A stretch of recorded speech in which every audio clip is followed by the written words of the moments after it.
North Korea also under Kim Jong-il, we have got to make sure that we're putting the economic sanctions on these countries and that we have friends and allies supporting us in this to make sure that leaders like Kim Jong-il and Ahmadinejad are not allowed to acquire, to proliferate, or to use those nuclear weapons.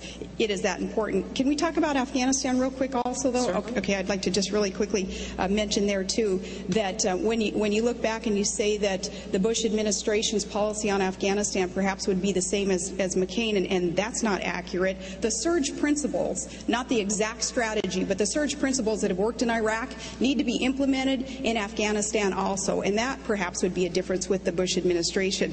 Now, Barack Obama had said that all we're doing in Afghanistan is air-raiding villages and killing civilians, and such a reckless comment, an untrue comment, again, hurts our cause. That's not what we're doing there. We're fighting terrorists, and we're securing democracy, and we're building schools for children there so that there is opportunity in that country also. There will be a big difference there, and we will win in Afghanistan also. Senator, you may talk about nuclear use if you'd like, and also about Afghanistan. I'll talk about both. With Afghanistan, facts matter, Gwen.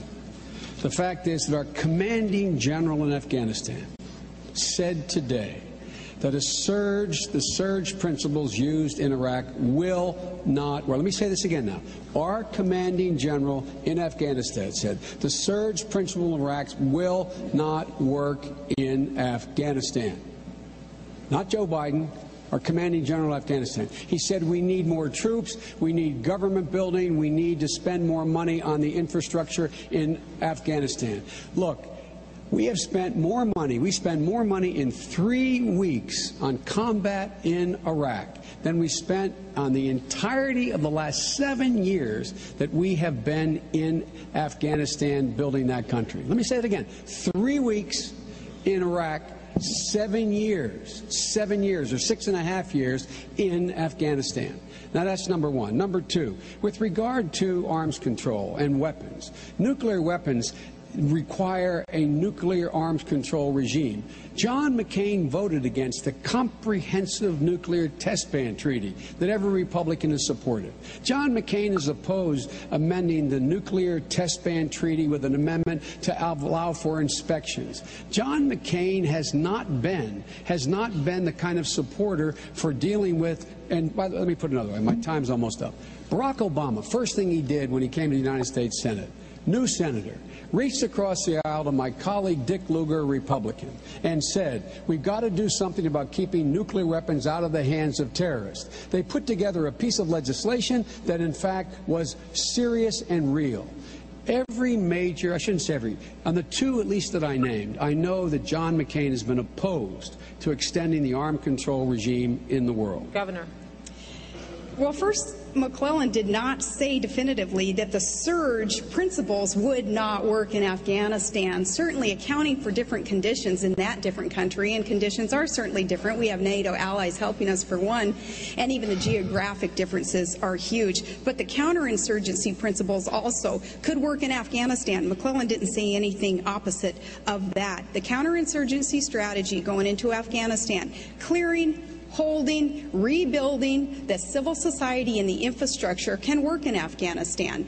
And those leaders who are over there, who have also been advising George Bush on this, have not said anything different but that. Senator. Well, our commanding general did say that. The fact of the matter is that again, I'll just put in perspective, while Barack and I and Chuck Hagel and Dick Lugar have been calling for more money to help in Afghanistan, more troops in Afghanistan, John McCain was saying 2 years ago, quote, the reason we don't read about Afghanistan anymore in the paper, it's succeeded. Barack Obama was saying we need more troops there. Again, we spend in 3 weeks on combat missions in Iraq more than we spent in the entire time we have been in Afghanistan. That'll change in a Barack Obama administration. Senator, you have quite a record, this is the next question here, of being an interventionist. You have argued for intervention in Bosnia and Kosovo, initially in Iraq and Pakistan, and now in Darfur, putting U.S. troops on the ground, boots on the ground. Is this something the American public has a stomach for? Well, I think the American public has a stomach for success. And my recommendations on Bosnia, I admit I was the first one to recommend it, they saved tens of thousands of lives. And initially John McCain opposed it along with a lot of other people. But the end result was it worked. And look what we did in Bosnia. We took Serbs, Croats, and Bosniaks, being told by everyone, I was told by everyone, that this would mean that they'd been fighting and killing each other for 1,000 years. It could never work.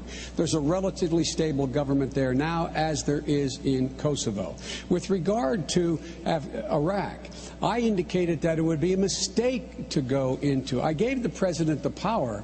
I voted for the power because he said he needed it not to go to war, but to keep the United States, the UN in line, to keep sanctions on Iraq and not let them be lifted.